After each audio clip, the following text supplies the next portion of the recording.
Professeur Didier Raoult, peut-on faire un point sur les variants du SARS-CoV-2 et sur leur analyse? Alors, on a commencé à avoir des variants, c'est-à-dire dans les virus ARN, dans tout ce qui est vivant, et je pense que c'était une grande erreur des décisions stratégiques qui ont été prises, c'est d'oublier que les virus sont vivants. Les virus sont vivants. Ils changent sans arrêt, ils sont sélectionnés, ils s'adaptent. Les virus sont vivants. Ce n'est pas des objets. D'accord ? Si on comprend que ce n'est pas des objets, on comprend que c'est une lutte qui est très longue, complexe, imprévue et pleine de surprises. Et donc il faut les surveiller. Il faut faire de la science plutôt que de parler sans arrêt. Il faut faire de la science. Et la science, pour comprendre ce que sont les virus, c'est de les séquencer. Et donc, de la même manière que la France a pris un retard considérable dans les tests, un des derniers pays modernes à faire des tests, la France est le dernier de la classe en termes de séquençage. Il n'y a que nous qui avons séquencé dans ce pays. Et ce qui a fait cette polémique, c'est que les gens ne séquencent pas du tout. Et ils parlaient de choses qu'ils ne pouvaient pas voir, puisqu'ils n'avaient pas de séquence. Il n'y a que nous qui avons commencé à refaire des séquences cet été, quand on a vu apparaître cette deuxième épidémie. Et donc, ils ont fantasmé sur un deuxième rebond qui n'a jamais existé. Ce qui s'est passé, c'est une nouvelle épidémie, avec ce qu'on a appelé les variants étant ceux qui ont plus de 10 mutations à la fois. Donc ils ne sont pas juste une petite mutation, qui sont des choses qu'on voyait dans la première épidémie, une petite mutation, puis une deuxième qui peut apparaître, une troisième. Là, il y avait un saut, si vous voulez, une rupture qui définit les variants. Mais comment on peut les voir ? Il faut faire des génomes. Alors il vient de sortir un papier, là, dans l'International Journal of Infectious Disease, qui comparait le nombre de séquences faites par le nombre de cas. Alors déjà, la France était très mal placée dans cette situation, puisque sur les 70 pays analysés, elle était 31e, et déjà derrière 4 pays africains, dont le Sénégal, la République du Congo, l'Égypte. Et puis nous, on a remis ça à jour, là, hier, avec mon ami Colson, et on a regardé, pour avoir une donnée plus fiable, on a regardé le nombre de morts identifiés par Covid et le nombre de séquences.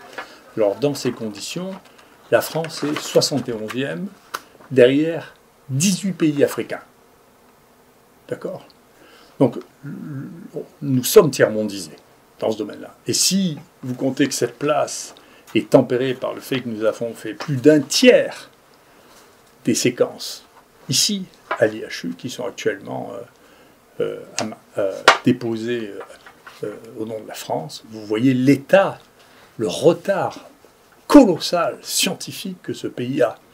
Et je voudrais faire une remarque à cette occasion. Vous savez, je suis un peu ennuyé que des gens qui se pensent du fait de leur fonction ou du fait qu'ils sont dans des associations avoir la possibilité de dire la science. Vous voyez, la SPIF qui m'a poursuivi, dont le président est Tatevin, et qui a dit que c'était affreux que je sois suivi par les Africains. Je voudrais vous dire une chose. À Rennes, où est M. Tatevin, il n'y a eu aucun virus séquencé. Moins qu'au Mali. Alors, il faudrait commencer maintenant à apprendre aux Français la modestie avec leurs partenaires. C'est insultant quand on ne sait même pas faire un génome, quand on ne sait même pas regarder un génome, de parler des gens qui travaillent avec nous d'une manière aussi insultante. Voilà. Et je pense que la SPIF représentera, si ces gens ne changent pas, non pas la langue française, mais une partie de l'hexagone métropolitain français, et non pas nos alliés qu'on ne méprise pas comme ça. Est-ce qu'on peut analyser l'effet de l'épidémie sur la mortalité en France ? Ah oui, on peut l'analyser, et c'est extrêmement intéressant. Alors, l'analyse que je fais, ça n'est que les chiffres de l'INSEE, mais l'INSEE ne les analyse pas comme moi, ni vos journaux, parce que vos journaux veulent vous foutre la trouille, et que moi je veux faire de la science. D'accord ? Et donc, la seule manière d'analyser la mortalité, ça n'est pas de donner des chiffres bruts en disant il y a plus de morts, parce que de toute manière, la population augmentant, il y a toujours plus de morts. C'est comme ça, il ne peut pas en être autrement. Nous avons une population mondiale qui a doublé, et donc si à terme, il ne peut pas y avoir moins de 2 fois plus de morts. C'est idiot. Ce n'est pas parce que les gens le répètent que c'est pas idiot. C'est idiot. Donc on peut regarder ça en pourcentage de la population. Donc si on regarde en pourcentage de la population, voilà ce que nous avons. La proportion de décès, pourcentage de la population qui meurt au fur et à mesure des années. Et donc là, je vous ai marqué de 1946 à 2020, sur les chiffres qui nous sont communiqués par l'INSEE, hein, qui seront peut-être pondérés ultérieurement. Et donc vous voyez qu'effectivement, il y a une petite remontée ici. On n'a pas l'impression que ce soit... C'est pas Hiroshima, hein, mais ça monte un peu ici. Alors une fois qu'on a dit ça, il serait bien, mais qu'est-ce qui s'est passé en même temps? Mais en même temps que il s'est passé ça, on a eu un vieillissement considérable de la population. Alors, bien sûr, si on fait de la science, pas de la communication alarmiste, on regarde une chose extrêmement simple, puisque j'ai eu l'occasion de vous le dire, la mortalité touche dans 80 à 90% des gens qui sont très âgés ou qui ont des pathologies associées épouvantables. Et donc, si on regarde la proportion de décès chez les patients qui ont plus de 75 ans, vous voyez qu'effectivement, il s'est passé quelque chose ici, en 2020. Il y a eu une surmortalité des gens de plus de 75 ans. Déjà, quand vous passez aux plus de 65 ans, qui inclut les plus de 65 ans, la différence est franchement moins notable, voyez-vous. Et si vous passez, ça c'est la surprise du jour, aux gens qui ont moins de 65 ans, il y a eu en 2020 moins de morts qu'en 2019, 1000 morts de moins. Ça, c'est la réalité, c'est pas de la fiction, c'est pas l'excitation, c'est pas une fake news. Les spécialistes des fake news, c'est ceux qui n'aiment pas les vraies nouvelles. Hein. C'est ce que j'ai appris avec le temps et à mes dépens. Et ça, ce sont tous les chiffres que tout le monde peut s'amuser à bidouiller, que vous allez tous retrouver sur le site, qui vous permettront de regarder les choses. Tout ça, ce sont des données entièrement officielles. Simplement, l'analyse n'est pas faite parce que l'analyse va à contre-courant de cette idée que nous sommes en train de vivre une apocalypse. Donc, il faut cibler les gens qui ont plus de 65 ans qui représentent un problème, et surtout ceux de plus de 75 ans. D'accord ? Il faut s'en occuper, il faut prendre les mesures.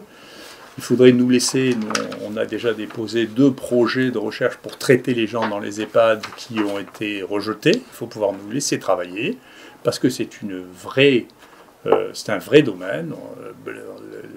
Dans les EHPAD, la moyenne de la mortalité était de 28%. Eh bien, là, n'importe quel effort thérapeutique doit pouvoir amener à diminuer ça. Et puis ensuite, l'autre élément, en dehors de l'âge, c'était celui de l'endroit dans lequel vous vivez. Et là, vous voyez, c'est des données nationales aussi. Hein, moi, je ne tripote rien. Vous voyez que la surmortalité dans l'Île-de-France était considérable à côté des autres zones de France. Donc, si vous étiez âgé, si vous étiez parisien, bien sûr, eh bien, vous aviez un danger beaucoup plus important que les autres. Voilà. Donc ça, c'est de la réalité. Au bout d'un an, on peut réfléchir. Jusqu'à présent, déroulement d'une épidémie, à part les faux prophètes qui savent ce qui se passe avant que ça se passe, avec une maladie nouvelle dont personne ne sait comment ça va se dérouler, et qui se trompent toujours. À part ça, la seule manière de faire une analyse, c'est de regarder ce qui s'est passé, et d'en faire une analyse objective, fouillée, sans émotion, en prenant les chiffres qui sont vérifiables, et d'essayer d'en tirer des données. Quelle évaluation peut-on faire des mesures sociales qui peuvent être prises pour lutter contre le Covid ? Alors déjà, nous, on voyait sur les données qui sont produites par l'INSEE aussi, hein, qu'il n'y a pas d'évidence que les mesures de confinement aient changé en quoi que ce soit la cinétique de l'évolution de la maladie en France. Donc clairement, au moment où on commence le confinement, c'est le moment où explose la première épidémie. Quand on commence le confinement dans la deuxième épidémie, ça ne change rien. Il y a un aspect ondulatoire qui est indépendant des mesures sociales.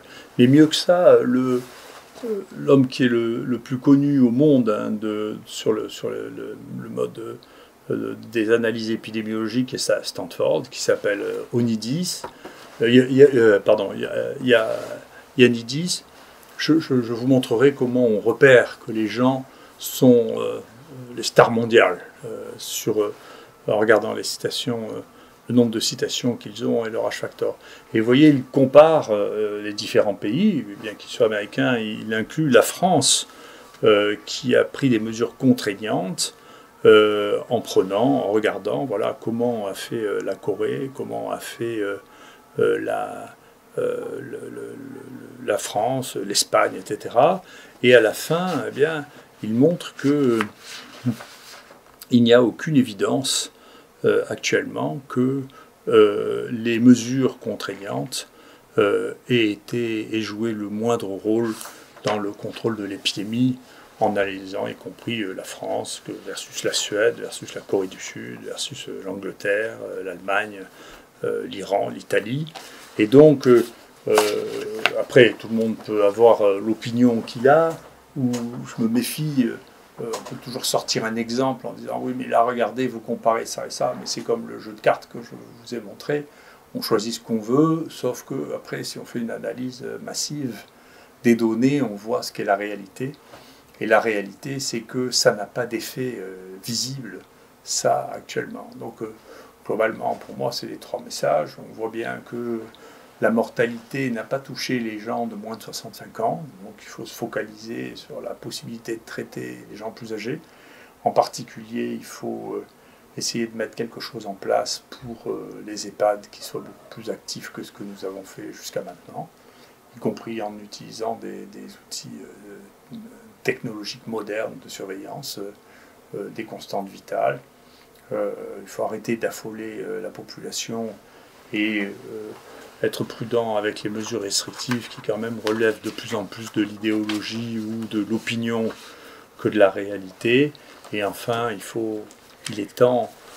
faudra du temps pour rattraper cette espèce de retard technologique épouvantable dans lequel nous sommes, y compris dans celui de la mesure des cas, parce que l'absence de contrôle et de validation de tests qui sont réalisés actuellement donne une idée très fausse de ce qu'est la réalité. Il y a une quantité de faux positifs, il y a des faux négatifs, et donc il est temps que technologiquement ce pays se mette à niveau, et pour se mettre à niveau, il faudra que les gens qui n'ont pas les outils ni la compétence se remettent au travail et apprennent l'humilité face aux gens qui nous regardent en se moquant de notre arrogance.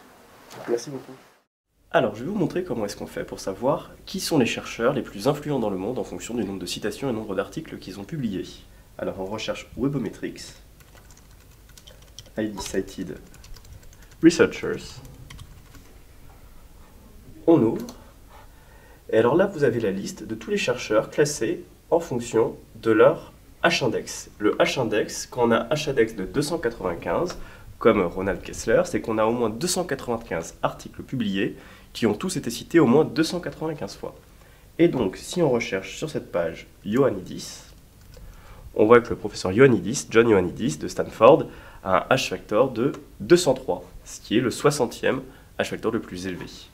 Si on cherche Didier Raoult, il est 126e avec un H-factor de 183. Et donc là, c'est des chercheurs du monde entier, quelle que soit la discipline. Didier Raoult est le 126e chercheur le plus influent selon ce classement. Et le professeur Ioannidis, donc, qui a fait l'étude sur l'efficacité des mesures sociales que le professeur Raoult vous a présentées, ce professeur Ioannidis fait partie, lui, du top 100 et même 60e chercheur le plus cité et le plus influent dans le monde.